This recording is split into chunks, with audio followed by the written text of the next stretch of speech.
जय माता दी। आपको महारानी सबकी झोलियां भरे और सबके भंडारे भरे, सबकी मुश्किलात दूर करे और सर्वस्व का कल्याण करे। मुझे पूरा पता है कल की दीपावली आपकी बहुत खूबसूरत रही होगी। आपने दबाकर बम पटाखे फोड़े होंगे, दबाकर आपने एंजॉय किया होगा और महारानी भगवती माँ लक्ष्मी आपके घर के अंदर जरूर आई होगी। और मुझे पूरी आशा है कि अमीरी जिंदगी भर आपके साथ बनी रहेगी और माँ लक्ष्मी का आशीर्वाद आपके ऊपर हमेशा बना रहेगा। तो आज हम बात करते हैं दीपावली के अगले दिन यानी कार्तिक मास के शुक्ल पक्ष की प्रतिपदा वाले दिन यानी कि गोवर्धन पूजा की। और गोवर्धन दिवस की आप सभी को हार्दिक हार्दिक शुभकामनाएं।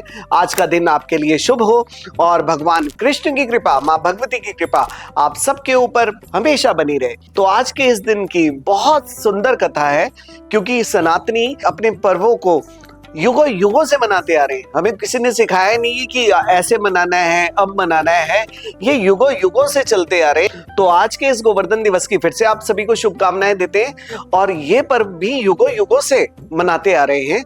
ये भगवान श्री कृष्ण ने इस परंपरा, इस पर्व की शुरुआत की। ये बहुत ही सुंदर कथा है। ये उस समय की बात है जब वर्षा करवाने के लिए हम सभी इंद्रदेव की पूजा करते थे, उनके लिए यज्ञ उपासना करते थे, तब जाकर इंद्रदेव प्रसन्न होते थे और वो वर्षा करते थे और हमें रोटी मिलती थी। यानी हमारे यहाँ पर फसल पैदा होती थी, बारिश से ही फसल पैदा होती है। और वर्षा आनी कहाँ से? इंद्रदेव की कृपा से। अब ब्रजवासी बारिश करवाने के लिए इंद्रदेव को प्रसन्न करने चले गए और इंद्रदेव को प्रसन्न करने के लिए उन्होंने यज्ञ करना शुरू कर दिया।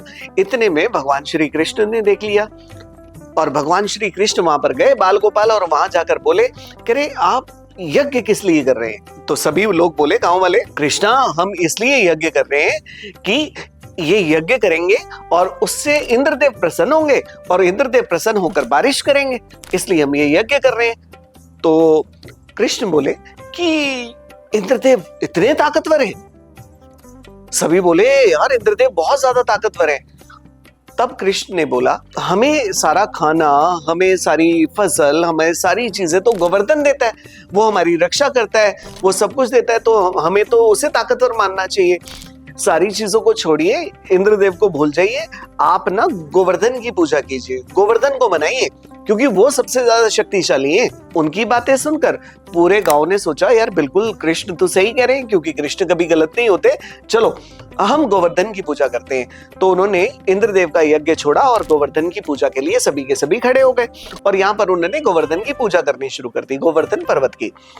अब गोवर्धन तो प्रसन्न, लेकिन इंद्रदेव हो गए नाराज।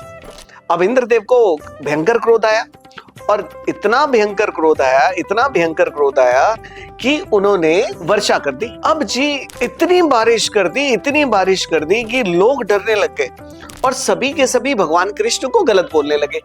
सारे गांव वाले कह रहे कि कृष्ण के चक्कर में पड़कर हम तो उलझ गए, हमने इंद्रदेव से पंगा ले लिया, इंद्रदेव से लड़ाई कर ली और अब देखो इंद्रदेव का प्रकोप है, पूरा गांव डूब जाएगा, अब तो हम सब मर जाएंगे, ना कोई बछड़ा बचेगा, ना गाय बचेगी, ना हम बचेंगे, गौवंश भी खत्म हो जाएगा, हम भी खत्म हो जाएंगे, हमारा वंश भी खत्म हो जाएगा, ये तो इतना ज्यादा दिक्कत हो गई है। तब गांव वालों ने कहा कि ये बखेड़ा जो है ना कृष्ण ने खड़ा किया है, तो इस बखेड़े का जो निवारण है ना वही करेंगे।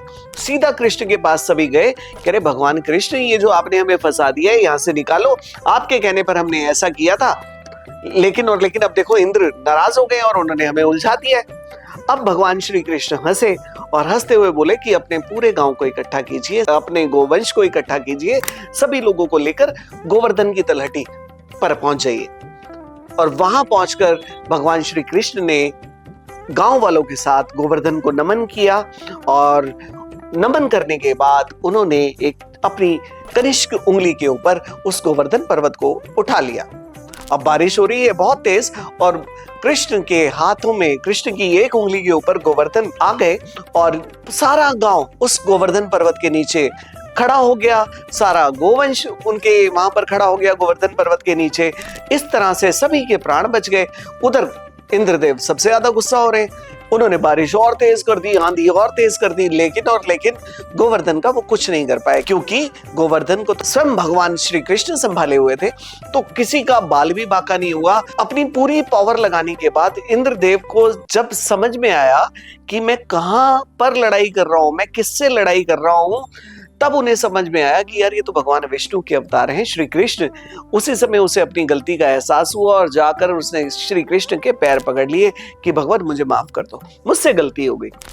और उसके बाद उन्होंने इंद्रदेव को माफ किया और वापस गोवर्धन पर्वत को उसके स्थान पर रख दिया।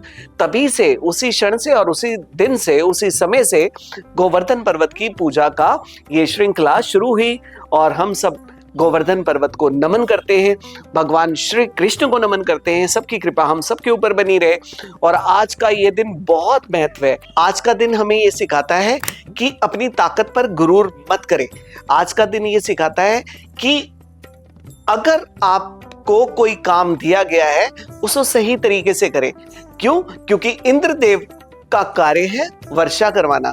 इंद्रदेव का कार्य है हर चीज को सिस्टमैटिक रखना, जलवायु को, वर्षा को, हवा को, हर चीज को सिस्टमैटिक रखना।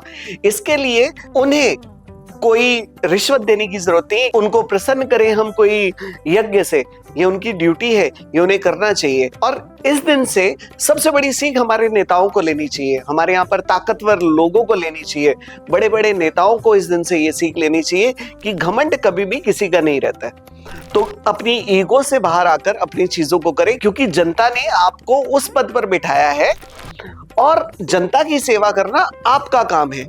और किसी भी कार्य को करने के लिए जो आपकी ड्यूटी है, उसके लिए ना तो आपकी कोई वाहवाही करेगा, ना कोई आपके हाथ पैर जोड़ेगा, क्योंकि आपका वो काम है। मैंने कई नेताओं को देखा है कि मैंने उस जगह पर पानी पहुंचा दिया, मैंने उस जगह पर राशन फ्री बंटवा दिया, मैं इतने लोगों को, इतने लाख लोगों को हम राशन फ्री देते हैं, हम इतनी दवाइयां फ्री देते हैं। भैया, आप फ्री कुछ भी नहीं देते, आप राशन फ्री नहीं देते, दवाइयां फ्री नहीं देते। ये आपका काम है, ये आपकी ड्यूटी है। इसके लिए ना तो आपकी कोई वाहवाही करेगा, ना आपकी कोई जयकार करेगा, क्योंकि जनता ने आपको वहां पर बिठाया हुआ है। और इस गोवर्धन दिवस से हमें ये चीज सीखनी चाहिए, जिसकी जो ड्यूटी है, जिसके जो कर्तव्य हैं, उसे अपने आप निभाने हैं। उसके लिए कोई आपके लिए यज्ञ नहीं करेगा, उसके लिए आपकी कोई पूजा पाठ नहीं करेगा। आपका काम है, आप इसको अच्छे से कीजिए, क्योंकि आप बने ही इसलिए हुए। तो जय माता दी आप सभी को, महारानी भगवती की कृपा बने।